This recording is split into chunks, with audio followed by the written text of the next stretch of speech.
I didn't die dramatically. No car crash, no heroic last stand, nothing remotely cinematic about any of it. I choked on a fish bone at 2 a.m., completely alone in my apartment. Ended by takeout sushi on a Tuesday. 31 years of life. That is the whole story. A fish bone on a Tuesday night. In my underwear. Done. I was a data analyst. The guy nobody at the office remembered unless something was completely broken. I rebuilt everyone's reports, fixed every broken spreadsheet, and never once got a single thank you for it. 16 hours a day at a desk. No girlfriend. No real friends. Just me and whatever delivery app had a promo. So when I opened my eyes on the other side of that fish bone, I expected absolutely nothing waiting for me. Maybe darkness. Maybe a tunnel with a light at the end.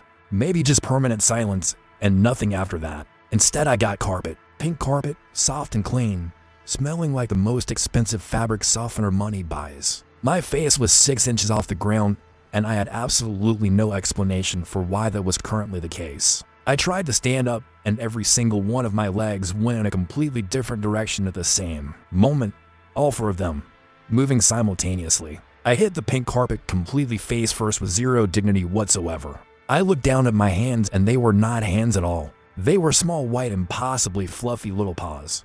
I was a cat, not a tiger, not a panther, not anything cool.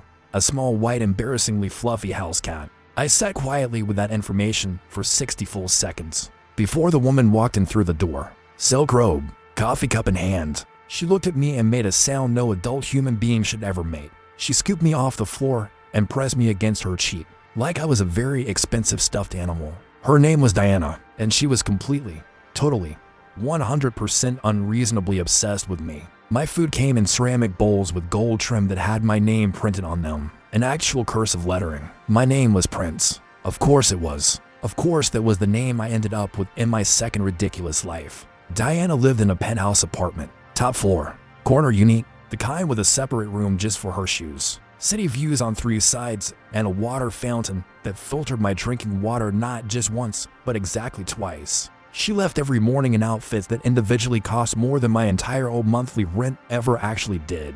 And she came home every single evening treating the sight of me sitting there like the best part of her whole day. The way her face changed when she walked through the door, and I was just sitting on the couch, waiting for her. Something about that expression sat in my chest in a way I genuinely did not know how to name or explain at all.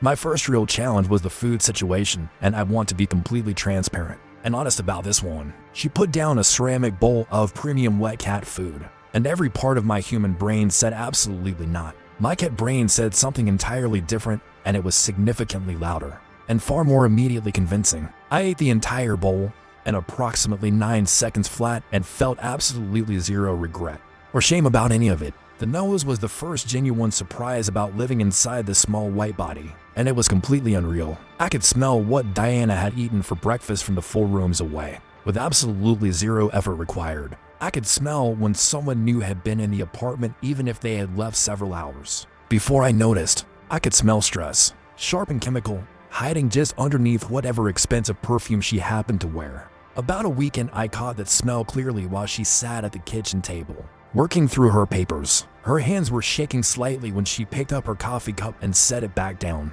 Without taking a sip, I walked deliberately across the table and sat directly and completely on the papers. She was trying to read. She laughed, picked me up, moved me aside. I walked straight back across the table, sat on the same papers. She held me against her chest and just breathed quietly for a few minutes. Her heartbeat actually slowed down. I had done absolutely nothing at all.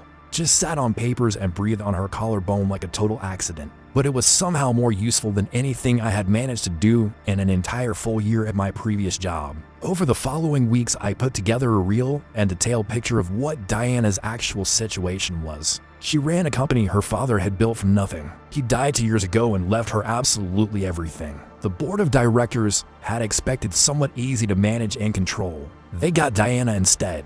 Not happy. They had been quietly, professionally, and very methodically working to push her right out of her own company. She rehearsed arguments in front of the bathroom mirror every single morning before she left for the office. She came home every evening looking visibly smaller and more tired than when she had walked out that morning. I started reading over her shoulder every single night while she worked late. Old habit, impossible to stop. 6 years of data analysis does not simply switch itself off. because you are currently living as a small cat. The pricing model had a slow, quiet leak bleeding money in a way that looked almost exactly like normal variants. The logistics vendor was overcharging by roughly 18% and had been doing it consistently every quarter. The marketing budget had numbers that simply did not add up, and the missing money went in one very specific direction. I could see every single one of these problems in her documents each night, even reading them completely upside down. The situation was perfectly clear, and I was a cat with no thumbs, no voice, and no direct way to show her anything. Being the most qualified person in the room with a strict and permanent no-talking policy is a very specific torture.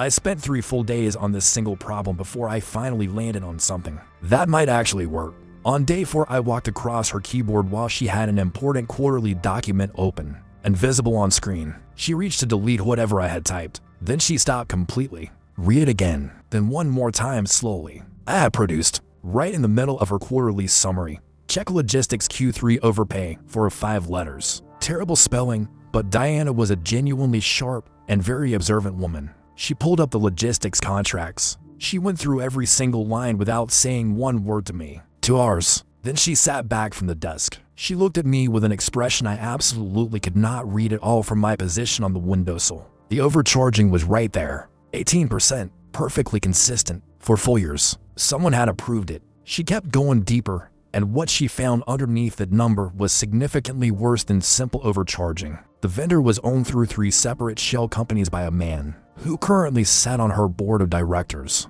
The same man who had been the loudest and most vocal critic of her management decisions for the past 2 years. The same man who had voted firmly against every single proposal she had put forward in the last 8 months. Diana sat quietly with that information for a very long time. I sat right beside her laptop and just waited. Then something visibly shifted in her face. The thing that had been quietly bending under pressure went straight. She made phone calls until 2 in the morning. Her CFO, her personal lawyer, one person she completely trusted. The whole machine was already running by the time she finally put her phone down and looked over at me. She did not say a single word. She just reached over and scratched slowly behind my right ear. For a moment, I purred. Not intentionally at all. My body just activated on its own. Loud, stupid, totally outside my control. Friday morning came. The board meeting. She left in a dark blazer with her hair pulled back tight like armor. She came home 6 full hours later and sat directly down on the kitchen floor. Not the couch, the actual floor. Just sat in her blazer and stared straight up at the ceiling like she needed a solid moment with solid ground. I walked over and bumped the top of my head against her knee once and waited for whatever she needed to say. I fired Marcus, she said, in front of the entire board. I walked in there with everything fully documented. She started laughing out loud, the specific kind that only comes out after something genuinely and deeply terrifying. The look on his face, Prince. She lifted me up and held me directly and steadily at her exact eye level. You are either the smartest cat that has ever lived, or I have completely and totally lost my mind. Both. Honestly, probably both. I thought quietly. Those two possibilities are not actually mutually exclusive in any meaningful way. I blinked once, slowly and deliberately. The cat version of a confident nod. She seemed to accept it as exactly that. Life in the penthouse felt noticeably different after the Friday. Diana carried herself in a completely different way. Straighter. Less like she was spending every moment waiting for something bad to finally locate and finish her off. I kept finding ways to help wherever I realistically could within my genuinely humiliating set of physical limitations. A paw placed carefully on one specific document. A perfectly timed knock of a folder right off the edge of her desk. I knocked her phone off the counter one morning the exact moment a very specific contact name appeared on screen. She looked at the name on the screen, then looked at me sitting there. Let it ring completely through to voicemail. The man who kept calling had something carefully calculating underneath his smell. He wanted something from her specifically. My actual problem was becoming clearer and clearer the more comfortable I got in this strange, impossible half-existence. I had real information. Current, useful, genuinely actionable intelligence, and absolutely no effective way to share it. The keyboard trick worked maybe once every 2 weeks, and only when every single condition happened to align perfectly. The rest of the time I sat in every meeting Diana held at home and listened to absolutely everything said in that room. She took phone calls in front of me that she would never once in her life take in front of any other human being. People talked completely around me like I was an expensive decorative lamp. that occasionally relocated itself around. I knew things, real, current, valuable things that nobody else in the entire company had any idea that I knew. Her competitor's CFO had called her personal assistant 3 completely separate times. Over the past 30 days alone, I heard every one of those calls from my regular spot on the windowsill, where I was supposedly watching birds. Her head of product was actively interviewing somewhere else. The specific tension in her voice on calls made it obvious. The new board member who replaced Marcus was more patient than Marcus, but was pointing in the exact same direction.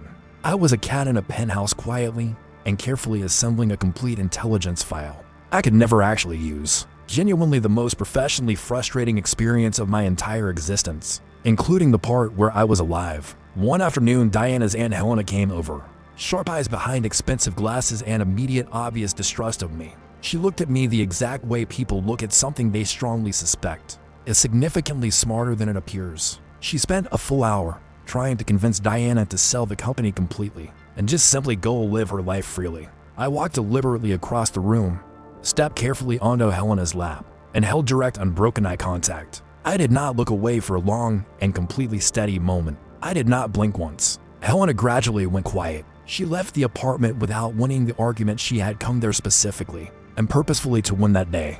Diana looked over at me after Helena left without me doing a single thing to prompt it. She just looked at me. "I'm not selling," she said, exactly the tone someone uses when saying something real to someone they actually trust. I blinked once. She turned back to her laptop screen. I shifted and went back to reading over her shoulder in silence. Our strange, ridiculous, completely impossible nightly routine. My second life. My entirely unexpected new job. 3 months since the pink carpet. I had genuinely learned things here I never expected to learn in any life. About Diana. About what it actually means to watch someone carefully when they have no idea you are watching them. About being useful to someone without them ever fully understanding exactly how or why the help keeps arriving. About what I spent 6 full years doing completely wrong when I still had hands and a voice and a keyboard.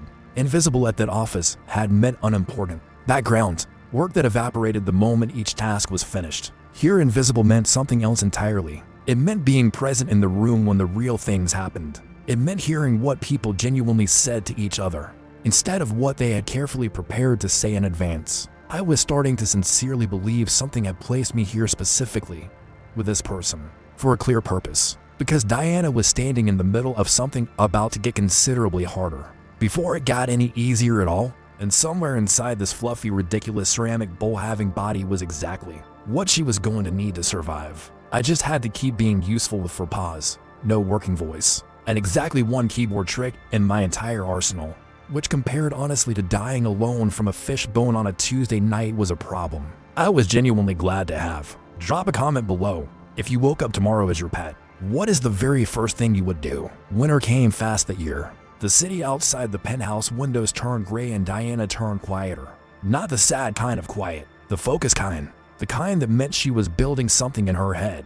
I watched her work differently now, less defensive, more like someone who had decided to go on offense. She started bringing people to the apartment for dinner. Small groups, careful selections. I noticed the pattern. These were not social dinners. These were auditions. She was quietly building a team she could actually trust. I sat on the couch during every single one of those evenings and ran my own assessments on every single person. The nose was useful here. Stress reads differently when someone is performing versus when they are genuinely present. Most of them passed. 2 did not. I made my opinions known through strategic placement on their laptops and papers.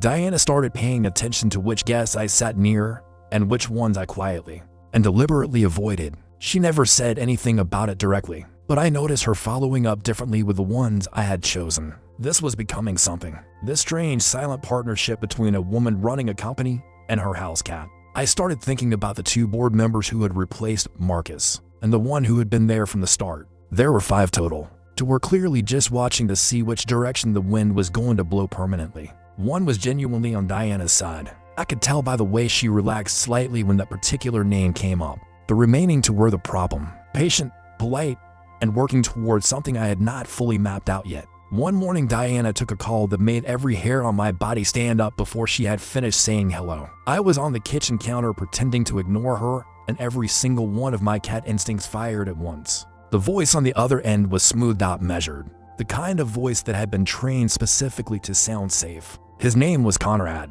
He was not on the board. He was an outside investor who had been circling for 8 months. Diana's voice stayed professional throughout the call. Her hands were completely still. That was actually the tell. When Diana was genuinely comfortable, her hands moved constantly. When she went still, she was working very hard.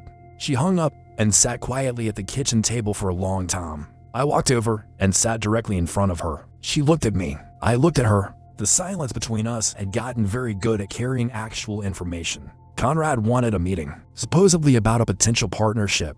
Diana had agreed to think about it overnight. I had a bad feeling about Conrad that I could not fully explain yet, and I had learned to trust the unexplainable. The next morning, she was at her laptop early. I positioned myself carefully and started reading what she was reading.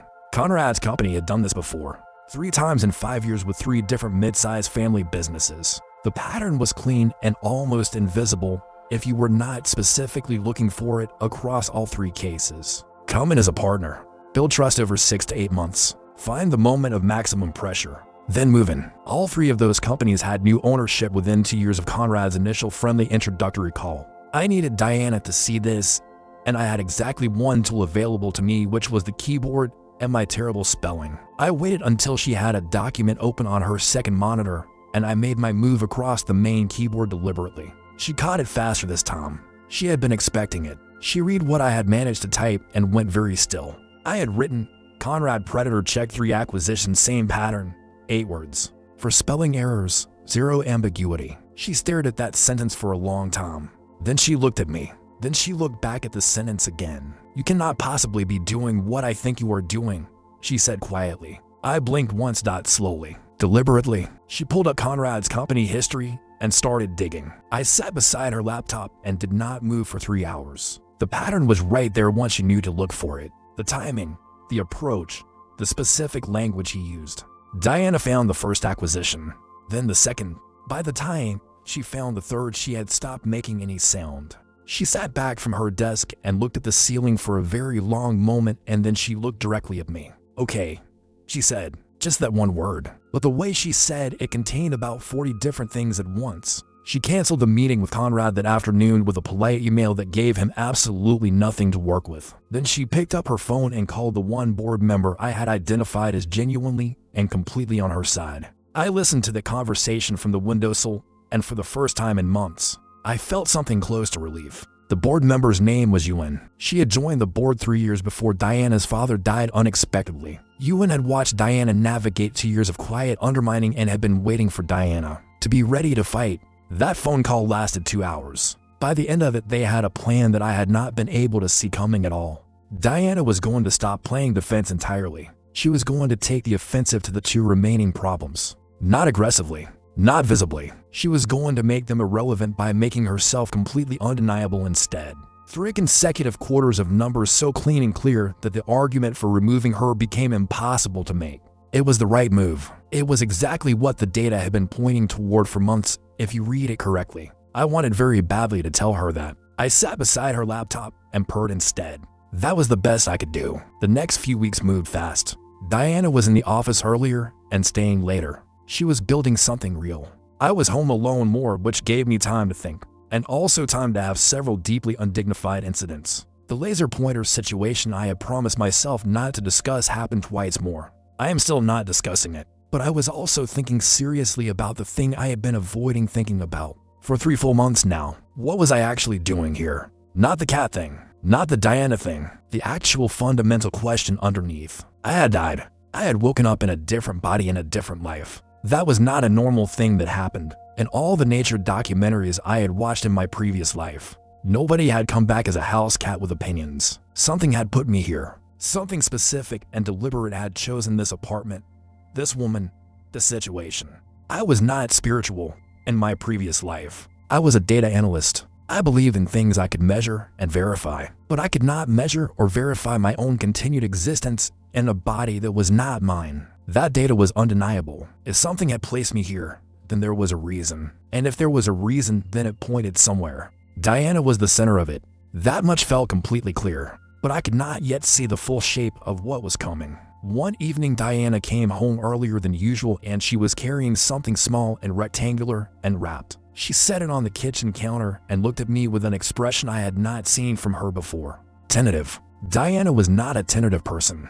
Watching her be tentative about something was genuinely unsettling to observe. She unwrapped it slowly. It was a small digital camera, the kind with a screen that could face toward the subject. She set it up on the counter, pointed at her laptop keyboard, and looked at me and then looked at the camera again. "I just want to understand what is actually happening," she said quietly. "That is all. I am not going to tell anyone." I understood immediately. She wanted to film me typing. She wanted evidence for herself that this was actually real.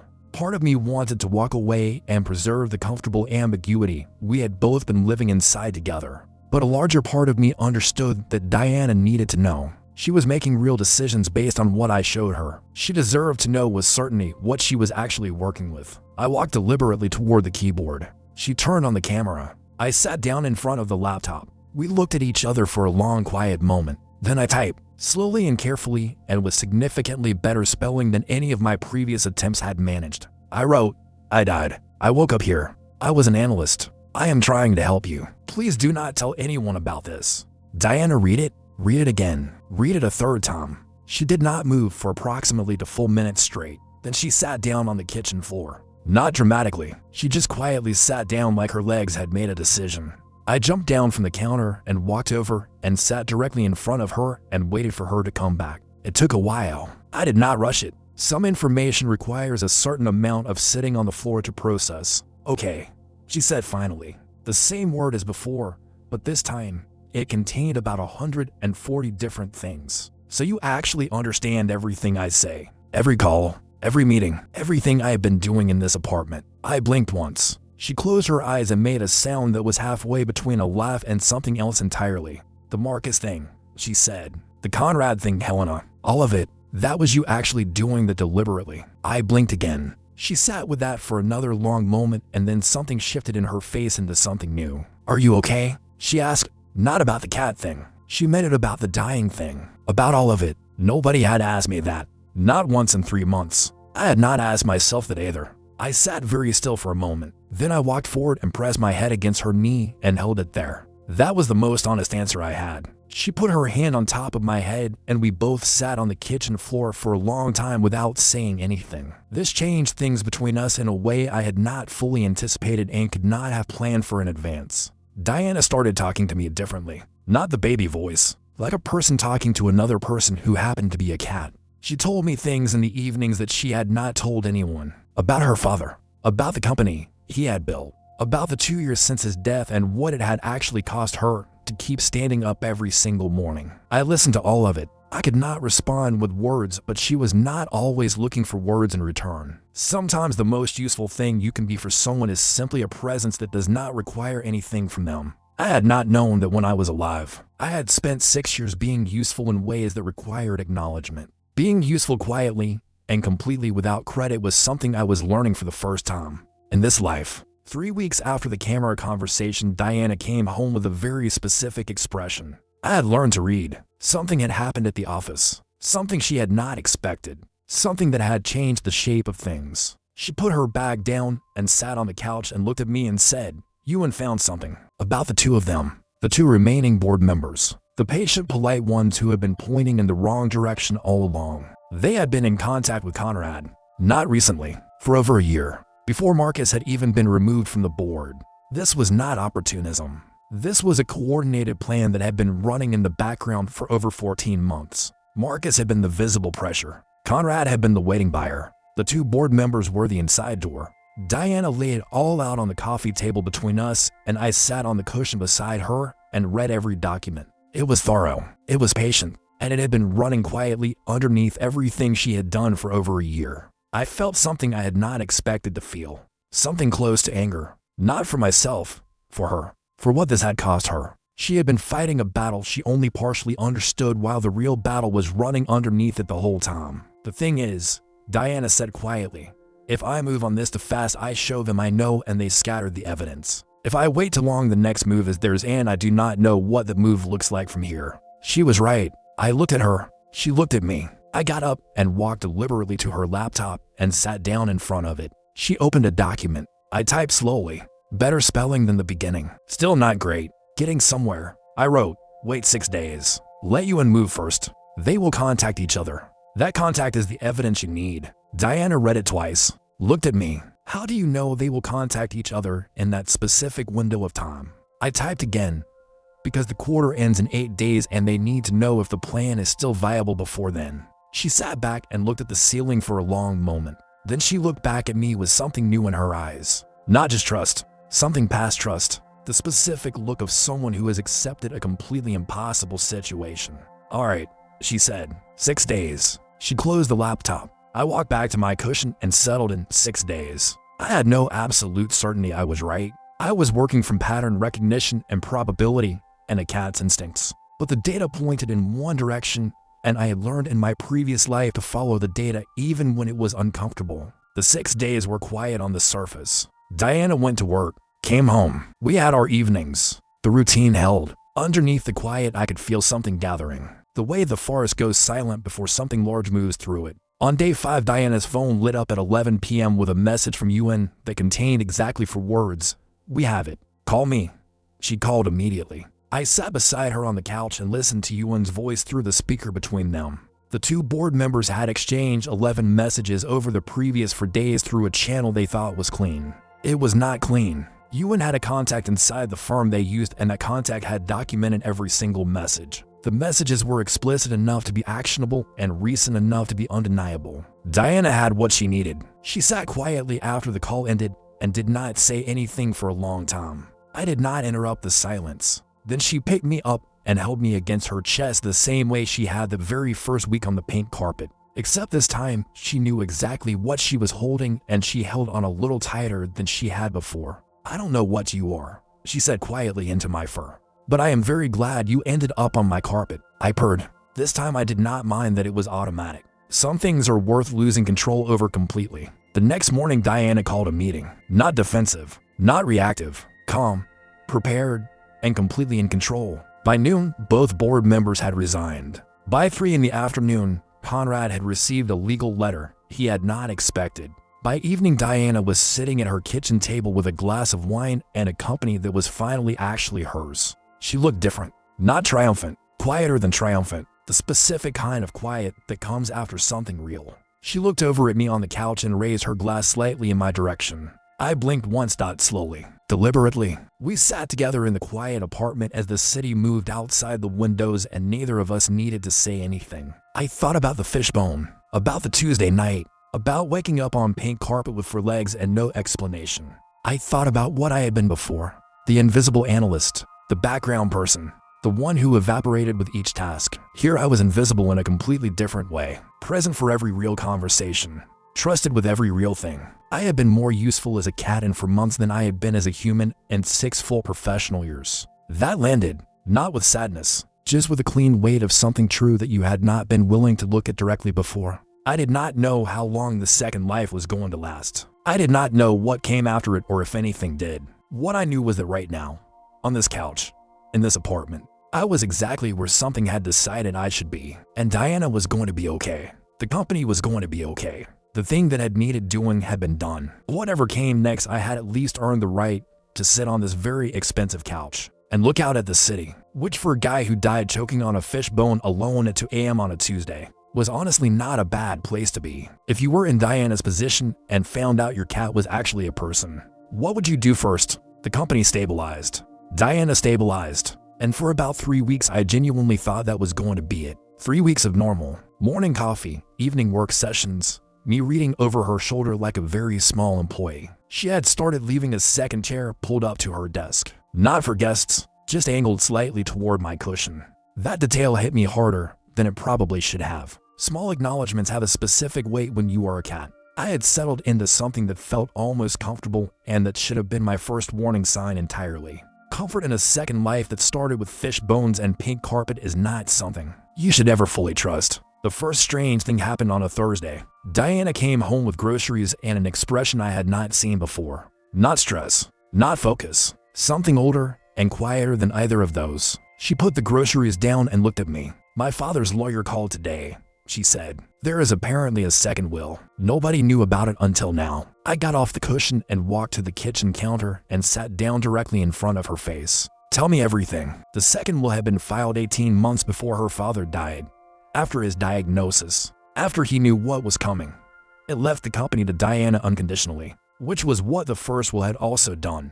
So far not complicated, but it contained a clause the first will did not have. A clause about a specific set of company files stored off-site. Files her father had apparently been keeping separately for years. The lawyer had not known what was in them either. Diana had an appointment to collect them on Monday, 4 days away. She looked at me the way she always did now. I don't know what he put in there, she said, but he filed this after he knew he was dying. He meant for me to find it. I thought about that all weekend. Diana's father had built the company from nothing over 30 years of his entire life. He had watched the board dynamics carefully enough to file a second will, specifically protecting his daughter after his death. That meant he had known something was wrong. He had known and had not told Diana directly. There was a reason for that. Monday came. Diana came home with a box. Medium-sized, sealed, her name written on the outside in her father's handwriting. She set it on the kitchen table and stood in front of it for a long moment before she sat down and opened it carefully. Inside were 12 folders, each one labeled in the same handwriting, each one covering a different year of the company. And underneath the folders, a single sealed envelope with one word written on the front. Her name. Just her name. Diana picked up the envelope and held it without opening it for a long time. I sat on the table and did not rush her. When she finally opened it, she read it slowly. Then she set it down flat on the table and looked straight at the ceiling. I moved carefully across the table and read it from where I was standing.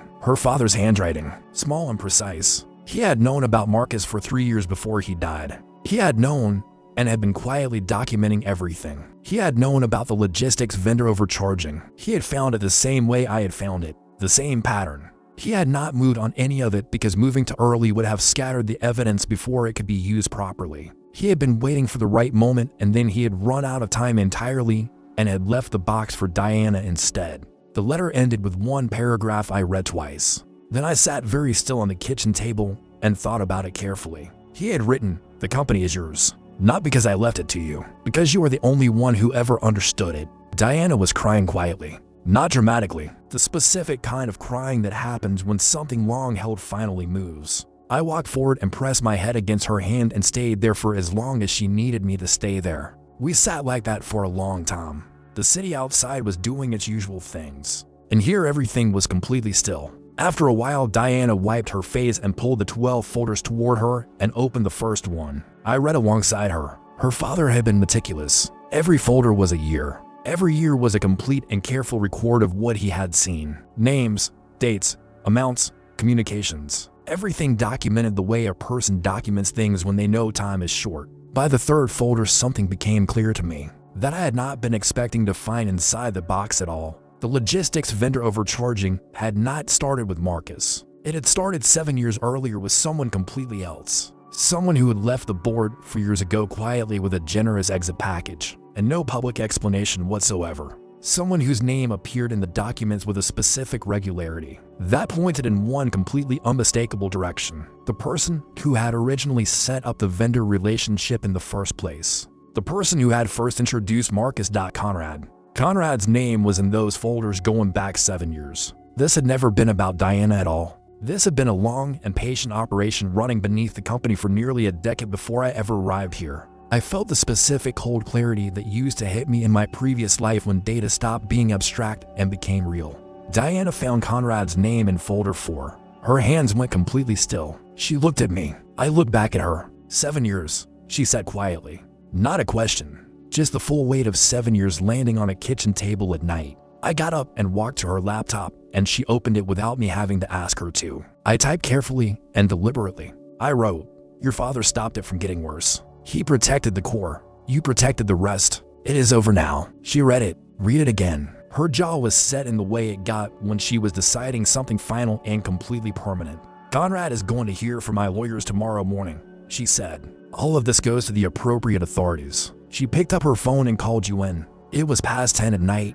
Yuen answered on the second ring without any question. I listened to the call, and for the first time in months I felt the full weight of what this had actually been all along. Not a corporate power struggle. Not ambitious people playing internal politics inside a single company's boardroom. A deliberate long-term extraction operation targeting a family's life work. Across nearly a decade of patient, careful maneuvering, Diana's father had seen it coming and had spent his last months carefully building the case. He could not live to use himself. Diana had walked into the middle of it completely alone and had somehow held the line for 2 years, without knowing fully why, and I had landed in the center of it on a Tuesday night after choking on a fish bone, with absolutely no explanation given.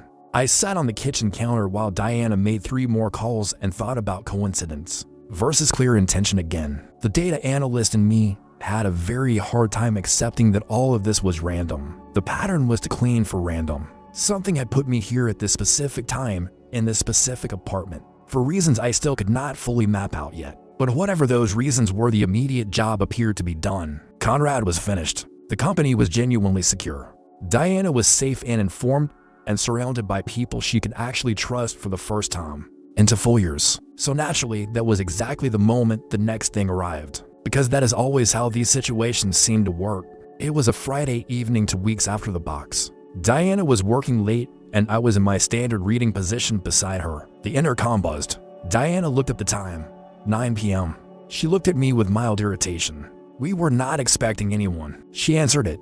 A woman's voice, calm and very professional, said she was from a firm called Vesper Advisory Group. Said she needed 10 minutes of Diana's time regarding a matter that was both urgent and significantly time-sensitive. Diana looked at me. I was already off the cushion and standing up. Every instinct I had was paying very close attention. Send her up, Diana said. She looked at me. Stay visible, she said quietly. I took my position on the couch arm.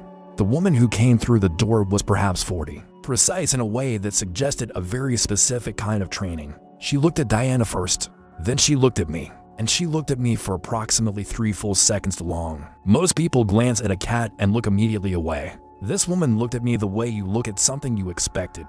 Her name was Adler. She sat down across from Diana and placed a thin unmarked folder on the coffee table between them. Ms. Diana, she said, what I am about to tell you is going to sound unusual. I need you to hear all of it before responding. Diana glanced at me. I held perfectly still on the couch arm. Keep going. Let her talk. Do not interrupt anything yet. Adler opened the folder. Inside was a single photograph. She turned it to face Diana and placed it on the table carefully. It was a photograph of me, not Prince the Cat. Me, the analyst, from my old company ID badge, my previous human face. Diana did not move. The room did not move. I did not move. 3 full seconds of complete and absolute total stillness. We know what he is, Adler said quietly. We have known for approximately 6 weeks. We are not here to cause any harm. I will be honest. My first response was not calm, analytical assessment. It was something considerably more immediate than that. I was off the couch arm and standing directly between Adler and Diana before I had consciously decided to move at all. Adler looked at me standing on the floor between them, and something shifted in her expression. Something like respect. That is actually exactly what I expected, she said. She looked at Diana. He moved to protect you. Did you notice that? Diana's voice was completely steady when she answered.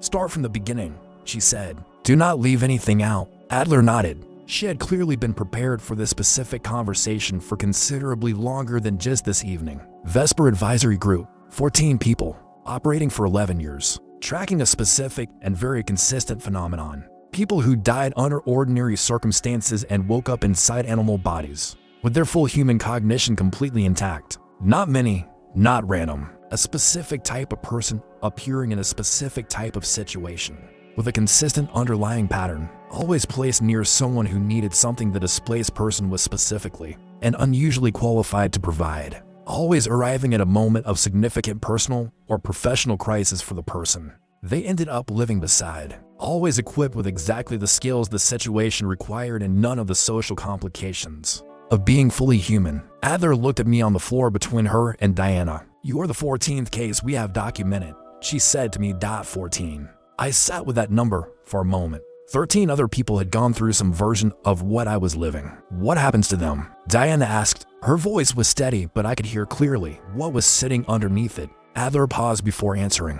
That pause was its own kind of answer, and both of us understood it immediately and completely. It varies, she said. In some cases, the displacement is temporary. The person returns. In others, it becomes permanent. What determines which one? Diana asked. Adler looked directly at me when she answered instead of looking at Diana. Whether the work is finished, she said. Whether what they were placed there to do has been completely and fully done. I thought about the box, the folders. Conrad, the board, Diana standing at her kitchen table with her father's letter. I thought carefully about whether the work was finished. I thought about the question from several different angles. Diana was looking at me, not at Adler. At me. The expression on her face was something I did not quite have a name for.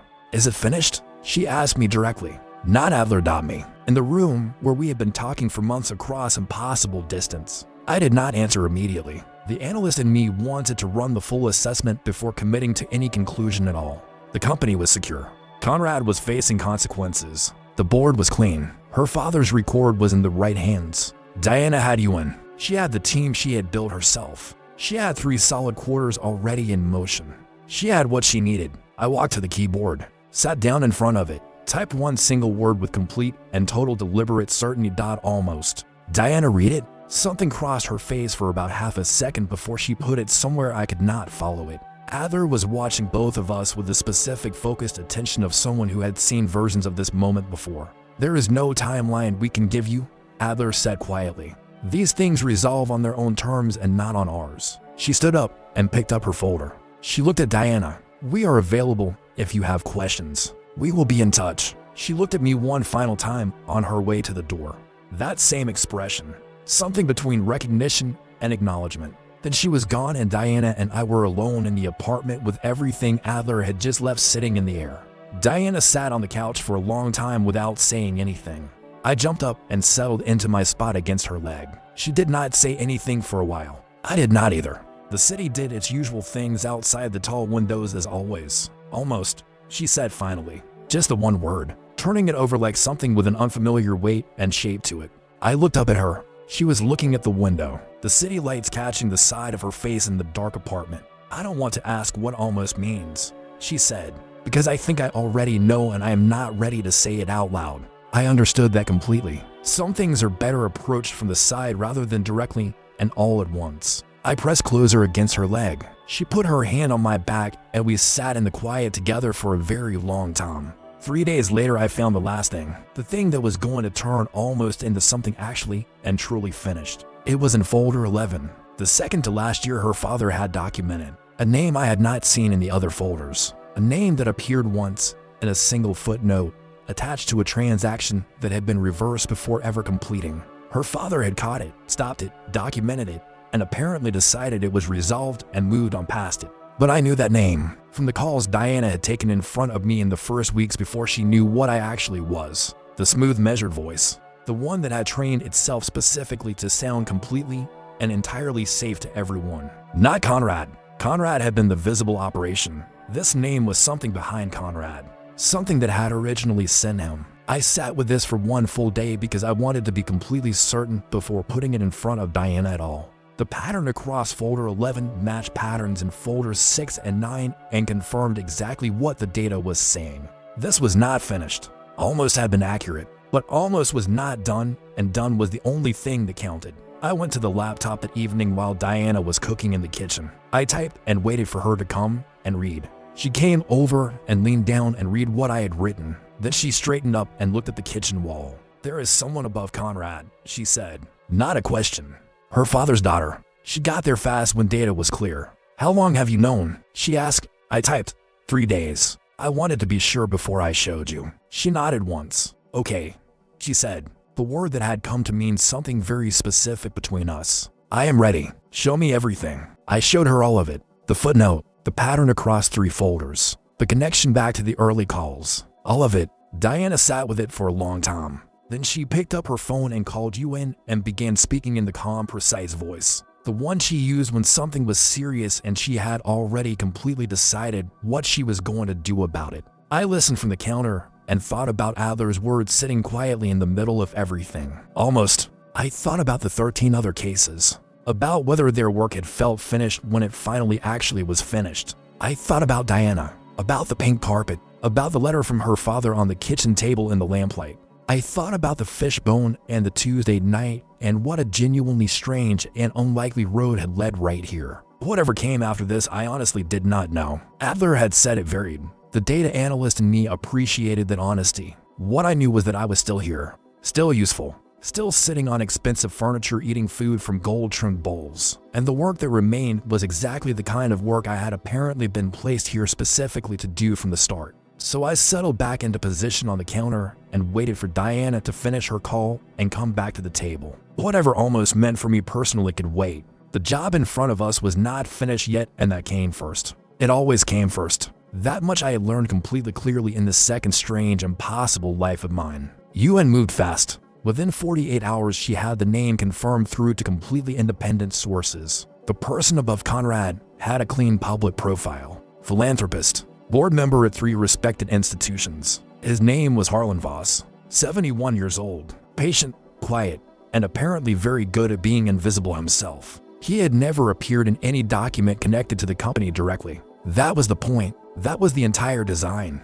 Conrad had been his instrument. The board members had been Conrad's instruments. Layers inside layers inside layers. Her father had caught a single transaction at the very edge of the operation and had not known what he was actually seeing. He had reversed it and documented it and moved on. He had not pulled the thread far enough to find where it actually led. I had pulled that thread, and now Diana and Yuen had what they needed to follow it all the way back to the beginning. The question was how to move on Harlan Voss without giving him any time to clean the trail between himself and everything else. He was 71 and experienced and had been running operations like this for longer than Diana had been alive. One wrong step and everything evaporated.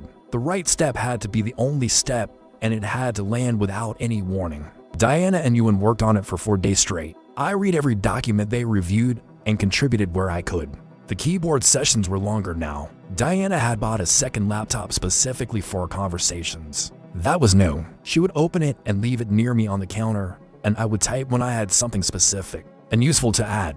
Having a dedicated channel changed things between us in a way that was harder to describe than I expected it would be. We had been communicating in shorthand for months. This was different. This was something much closer to actual talking. She asked me questions on the 4th evening that had nothing to do with Harlan Voss or the company at all. Just questions. What had my life been like before? Did I have family? Did I miss things? Had I been happy in the life I had before this? I typed slowly.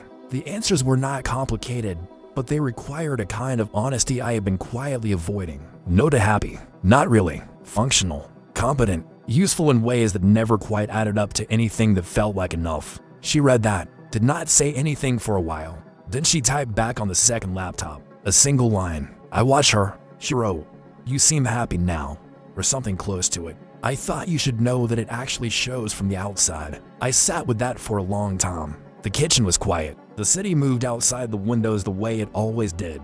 Something about being seen clearly by someone who has no particular obligation to look that carefully is his own specific thing. I typed back, "I think I might be." That is genuinely strange to say out loud or type. Whatever this actually counts as. She smiled at the screen. The real one that reached her eyes. The one I had learned to distinguish from the professional one. Then she closed both laptops and we went back to work. BCAUSE Harlan Voss was not going to deal with himself at all. The plan, when it came together, was clean. Yuen had a contact at the relevant regulatory body who had been waiting patiently, waiting for documentation solid enough to act on without any possibility of the case being successfully challenged later. What her father's folders provided, combined with the 11 documented messages from the board members, was exactly that. Everything filed simultaneously through 3 separate channels, so no single point of contact could stop the whole thing. Diana made the calls on a Tuesday morning. I noticed the day and thought about fish bones and did not say anything. She was calm throughout every single call.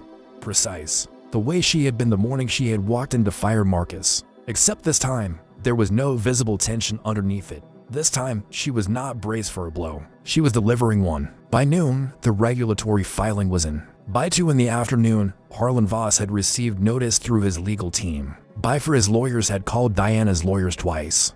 Diana did not take either call personally. She did not need to. She came home that evening and sat on the couch and looked at the city through the tall windows for a long time. I jumped up beside her. She did not look at me immediately. She was somewhere inside what had just happened to her. After a while she said, "My father spent 3 years watching this and never got to finish it." Just that fact. I pressed against her side. She put her hand on my back. "We stayed like that while the city did what cities always do. He would have liked you," she said eventually. "He trusted data. He trusted patterns. He did not trust people easily. I thought about the letter from the box, about the careful handwriting and the meticulous folders and the second will.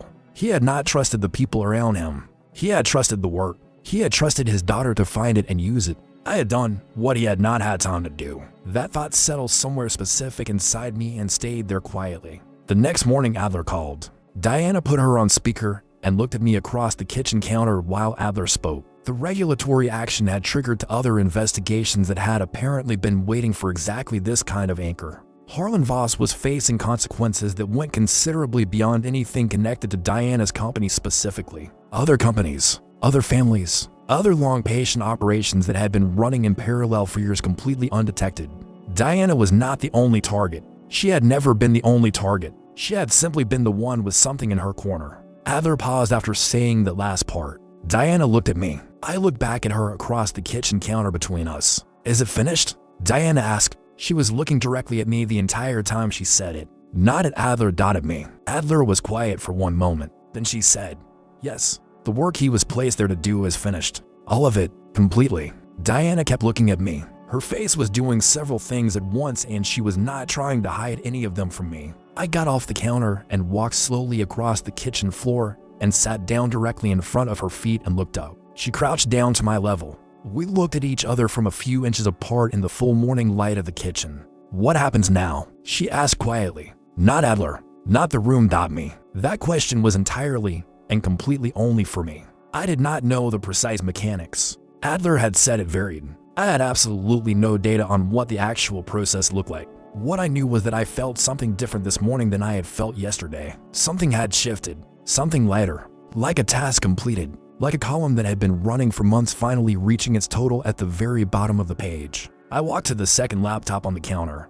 Diana stood and followed me without being asked. I typed slowly and carefully. I wrote, "I did not know exactly what happens or when, but I think it is going to be soon.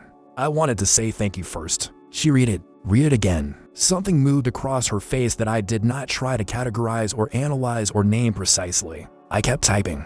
I wrote, "You were going to be okay without me. You had everything you needed. You just needed time to see it." She shook her head slightly when she read that, not disagreeing exactly. Something more complicated than simple disagreement. I typed one more thing. I wrote, "Your father knew what he was leaving you. He was right about you. He was completely right." Diana put both hands flat on the counter on either side of the laptop and looked at the screen for a very long time.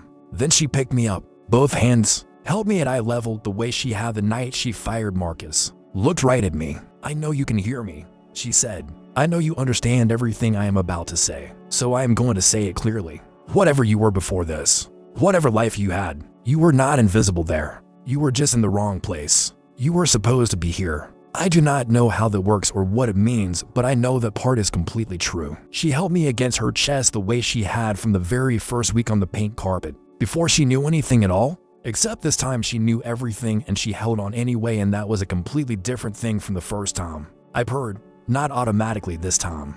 Or maybe it was. I had stopped being able to tell the difference entirely. We stayed like that for a while in the morning light with the city doing its permanent city things outside the windows. Then she set me down gently on the counter and went to make coffee. Normal. Ordinary. The routine that had become ours. I sat on the counter and watched her and thought about the Tuesday night and the fishbone and the pink carpet. About the gold-rimmed bowl with prints written on it in cursive. About the laser pointer I was still not discussing. About Marcus and Conrad and Harlan Voss and the 12 folders. And the letter in her father's careful small handwriting. About Adler and Vesper and 13 other people who had gone through their own versions of this. In other apartments. About Diana rehearsing arguments in the bathroom mirror. And coming home slightly smaller every evening and then one day not. About the second laptop she had bought specifically so we could have real conversations with each other like actual people. About what it meant to be useful, really useful, the kind that left something standing after you were no longer there. I had been a background person for 6 years, present and invisible, contributing and evaporating, never quite enough. In 5 months as a cat I had done more work that actually mattered than in 6 full years with hands and a voice. That was not a sad thought. It was a clean one, the kind that clarifies something you had been looking at sideways. Diana brought her coffee to the counter and leaned against it beside me, and we looked out at the city together. "I'm going to miss you," she said quietly, not making it dramatic, just saying it clearly because it was simply true. I looked at her, I did not type anything. Some things do not need words and some moments are better left without them. She reached over and scratched behind my right ear one final time. I purred, long and loud and completely automatic. The morning light came through the tall windows and landed on the kitchen counter between us in the way it always did. Everything was ordinary. Everything was exactly as it had always been on any given morning in this penthouse apartment. And then it was not. The shift was not dramatic. Not a flash of light or a sound or anything you could point at directly. Just a moment that was one thing and then the next moment that was something else entirely. Clean. Complete like a door. Diana stood at the counter with her coffee and the kitchen was quiet and the city moved outside the tall windows. She looked at the spot on the counter where I had been sitting for 5 months in the morning light beside her. She stood there for a long time. The coffee went cold. She did not move to warm it up. She just stood and looked at the spot. Then she picked up the second laptop and opened it to the last conversation. Still sitting visible on the screen, she read the last thing I had typed. Your father knew what he was leaving you. He was right about you. Completely right. She closed the laptop very slowly and carefully and set it back down on the counter, with both hands flat beside it. Outside, the city kept moving. Taxis and voices and the particular sound a city makes when it does not know to stop. After a while, Diana straightened up. She picked up her coffee and went to the window and looked out at all of it. Her shoulders were straight. Her jaw was set in the particular way it got when she had decided something completely final. Not grief exactly. Something past grief. The specific way a person looks when something has permanently changed them. On the counter next to the second laptop, the ceramic bowl with gold trim sat exactly where it had always sat every morning. Prints written on it in cursive. A small white fluffy indentation still pressed gently into the cushion on the second chair. Diana looked at it for a moment. Then she turned back to the window and looked at the city she was about to go run. She was going to be okay. She had always been going to be okay. She had just needed someone in her corner for a while. That had been the job, the whole job. Nothing more and nothing less than that. And it had been enough. It had been plenty. I do not know what came after the kitchen counter. I do not have data on what the transition looks like from the inside. What I know is what I knew on every morning I spent on that counter. Reading over her shoulder in the lamplight beside her, that being useful to someone who genuinely needed it, quietly and completely without requiring anything in return, is enough. That invisible can mean present instead of absent if you are in the right place, with the right person at the right moment. That a fishbone on a Tuesday night alone in a small apartment was not the whole story. It was just the first chapter ending. The pink carpet was the beginning of the part that actually mattered, and that part turned out to be more than enough. More than enough for a lifetime. More than enough. It turned out for two completely separate and entirely different ones.